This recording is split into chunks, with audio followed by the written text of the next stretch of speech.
as you just saw, I picked up a couple shop supplies, some towels, a underhood LED light, as you can see right there. I need a little bit more light in here. I should really have some more ceiling lights, but I don't, so this should do for now, just to get a little bit more light. Heater's on, gotta fill that up. I also picked up, which I did not show you before, which I forgot to order. When we're doing the injectors, because this is the first time I'm actually been in there and the truck has some higher mileage, the connecting tubes which your injector lines go into, sometimes these seats,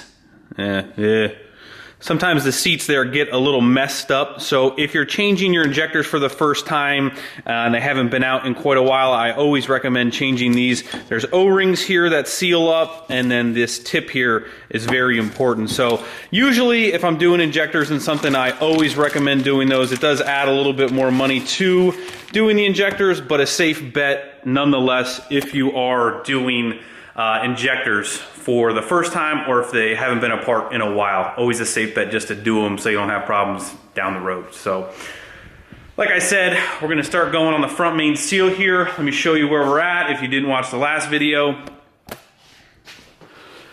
Here's where we pretty much left off. The tensioner and the belt are pretty much disconnected. So all I really have to do now is the dampener.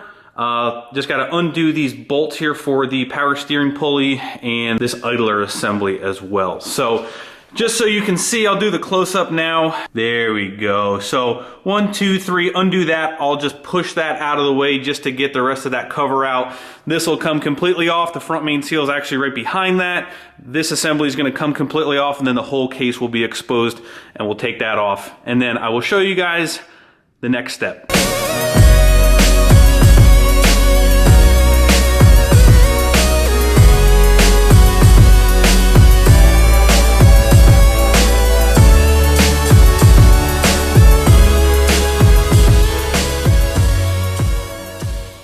All right, guys, so we have the dampener off, and then also this piece, if you are wondering, this is a fleece barring tool that actually sits right here. Bolts go through it, and then when you need to turn your motor over, instead of actually just doing it on the bolt itself or from the transmission side, you can just do it right from here. Helps out a ton. It actually is very worth the money. The bolts I use are an ARP bolt that are specifically for this as well, so I have those. And just like head studs, these washers, you want to use that lubricant so when you're torquing it down, gets a true torque reading. So now all we have to do is just pull that cover off, take that old seal out, and put the new one in, and we'll be good to go.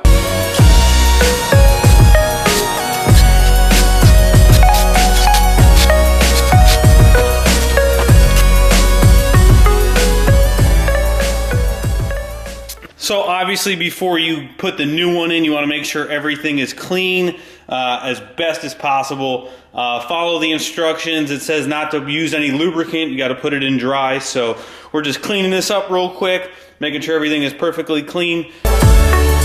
Also, before I put this back on, it seals with silicone, so I need to make sure this back side here is perfectly clean and oil free. That way we get a good seal and that doesn't start leaking on us.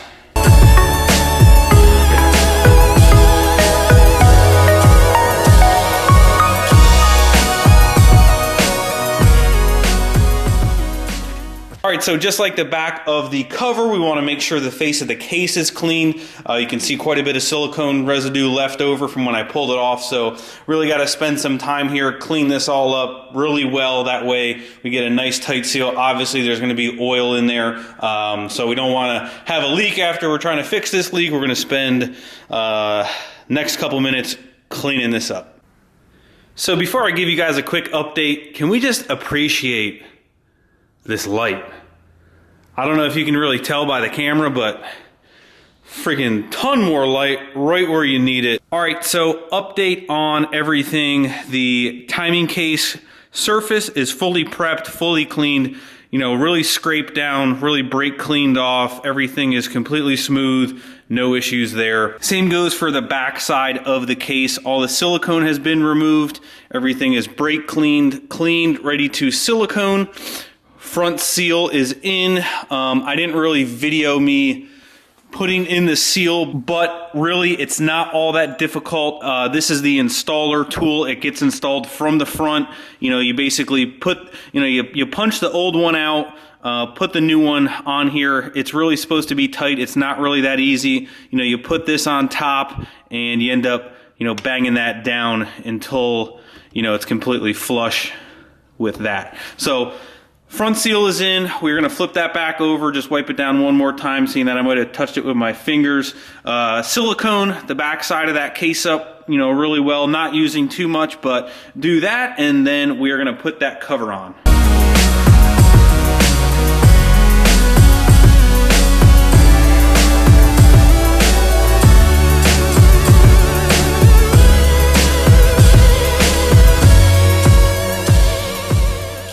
Alright guys, as you can see, the cover's back on, and you can see that I started to put a couple of the bolts in each of the corners loosely on. They are not all the way tight.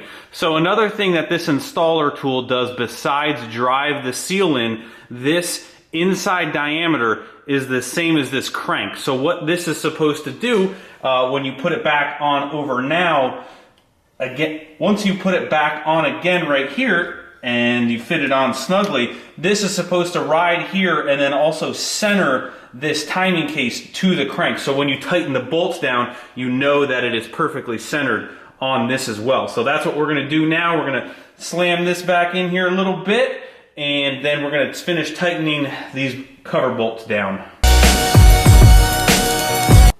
So you can see, just very lightly tap it so it's centered. You can see that it was pretty close already. It did move just a little bit. So this just centers the cover to the crank with the seal. Then you can take it back out once all these are tightened, and that's a wrap for the cover and the seal, guys.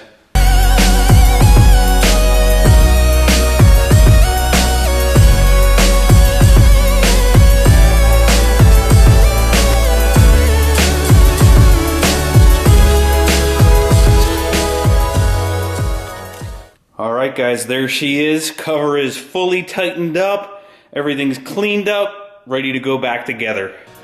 Alright guys, that is going to conclude this video. It is getting late. I have not showered. I have not ate yet. So we're gonna stop here. It's a good stopping point. All I gotta do is really just throw the rest of the front end back together. Not really a huge deal. You'll get to know that I really never push myself to get things done. If I feel like I need to stop, then I just stop and I do it the next day, or when I get back to it. If I work on things nonstop, it really pushes me to feel more like a job than like a hobby. Ooh, look at that nice hair there, you see that? It really feels more like a job and not like a hobby I enjoy. So if I'm getting like, too tired or too stressed out, unless it's like in season and, there's an event coming up and I really got to push to get it done, then that's a different story. But, we're in the off season. I have the time. This is a good stopping point, like I mentioned. So we're going to stop here. It is Friday when you are watching this. So I actually am getting a truck dropped off this weekend for a project that I know you guys are gonna like. It's probably the most requested video that everybody asks for, so we're gonna be videoing that weekend. I'm not gonna tell you now, you'll see very soon. You guys know that I don't delay putting out these videos when I get them done. So as always guys, if you have any questions, just leave them below. I do my best to get back to all of the questions that you guys leave. Thank you very much for watching. I really do appreciate it, and I will see you very soon in a video. Thank you. Goodbye.